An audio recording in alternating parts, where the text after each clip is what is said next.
ہمارے اور آپ کے درمیان امام نقی علیہ السلام کا عنوان اس میں گرامی آپ کا وہی اسم جو آپ کے جد امجد کا، یعنی کہ مولا مشکل کشا کا آپ کا بھی نام علی، اور اسی نام کو اگر تلاش کیجئے اس حدیث لوح کے اندر تو پروردگار عالم نے ارشاد فرمایا وَأَخْتِمُ بِالسَّعَادَةِ فِي ابْنِهِ عَلِيٍّ وَلِيِّ وَنَاصِرِ وَالشَّاهِدِ عَلَى خَلْقِ وَأَمِينِ عَلَى وَحْيِ، 4 جملے استعمال کیے حدیث لوح کے اندر۔ خدا نے اپنے اس حجت کے تعریف کے طور پر، پہچان کے طور پر تعارف کراتے ہوئے الفاظ کیا حدیث لوح کے کہ میں سعادت کو مکمل کروں گا پھر محمد کے بیٹے علی کے ذریعے سے۔ کون علی؟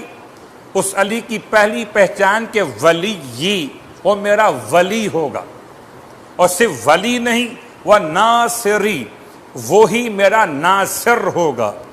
اب جو خدا کا ناصر ہو جائے اگر اس سے مدد طلب کی جائے تو اس میں عیب کون سا ہے؟ یہ ناصر پروردگار ہے، ناصری۔ پھر فرمایا وَالشَّاهِدْ عَلَى خَلْقِ، یہ میرے مخلوقات میں میرے گواہ۔ اللہ اکبر۔ انسان اعمال انجام دیتے ہوئے خیال کرے میلاد ہو کہ نہ ہو، مجلس کا دن ہو کہ نہ ہو، مگر حجت خدا شاہد اعمال ہیں۔ سورہ مبارکہ التوبہ میں پروردگار عالم کا ارشاد قُلِ اعْمَلُوا فَسَيَرَى اللَّهُ عَمَلَكُمْ وَرَسُولُهُ وَالْمُؤْمِنُونَ، آپ کہیے حبیب کہ عمل کیجئے، ان قریب آپ کے اعمال کو خدا مشاہدہ کر رہا ہے، اس کا رسول مشاہدہ کر رہا ہے، اور المؤمنون ہر زمانے میں خاص مومن مشاہدہ کر رہے ہیں۔ اور حدیث اللہ میں پروردگار نے اپنے اس ولی کو، اپنے ناصر کو اپنی مخلوقات کا شاہد قرار دیا۔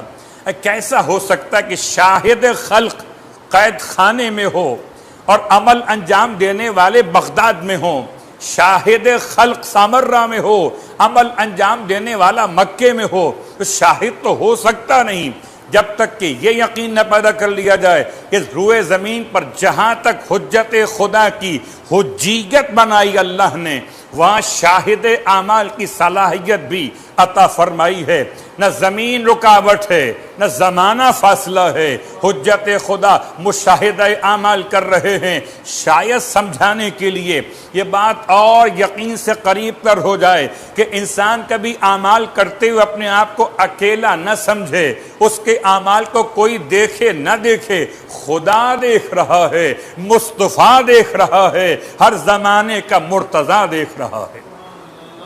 عمل انجام تو دیجیے۔ اللہم صلی علی محمد وآل محمد وآلہ۔ اس کے بعد چوتھا جملہ حدیث لوح کا وَأَمِينِ عَلَى وَحْيِ، یہ علی جو ہیں جو محمد کے بیٹے، یہ میری وحی پر میرے امین ہیں۔ اللہ اکبر۔ وحی پر امین قرار دینا امانت کا ایک ایسا سلسلہ کہ جو مسلسل ہے، اولنا سے اور آخرنا تک، اور پھر کلنا محمد کا پیغام مکمل کرتے ہوئے نام علی ہو کہ لقب ہادی اور نقی ہو، یا اس کے سوا اور القابات شمار کر لیے جائیں، یا کنیتوں کو تلاش کیا جائے۔ سمانہ مغربیہ کی گود میں آنے والا، مقام سریہ پر آنے والا، ذی الحج کی 15 تاریخ کو آنے والا، یا رجب کے مہینے کی تاریخوں میں آپ کا نام لے کے اعتبار سے دعا مانگتے ہوئے اللہم انی اسألک بالمولودین فی رجب، ہم نے تو یہ دعا تلاوت کی رجب کے اعتبار سے بھی۔ البتہ علامہ مجلسی علیہ الرحمہ نے امام نقی علیہ السلام کی آمد کو ذی الحج کی 15 تاریخ کے ساتھ بیان کیا۔ مقام سریہ ہے، اور مقام سریہ میں امام کی آمد ہے، امام تقی جواد علیہ السلام کے گھر میں خوشی کا موقع ہے، سمانہ کی گود میں خدا کی حجت کی آمد ہے۔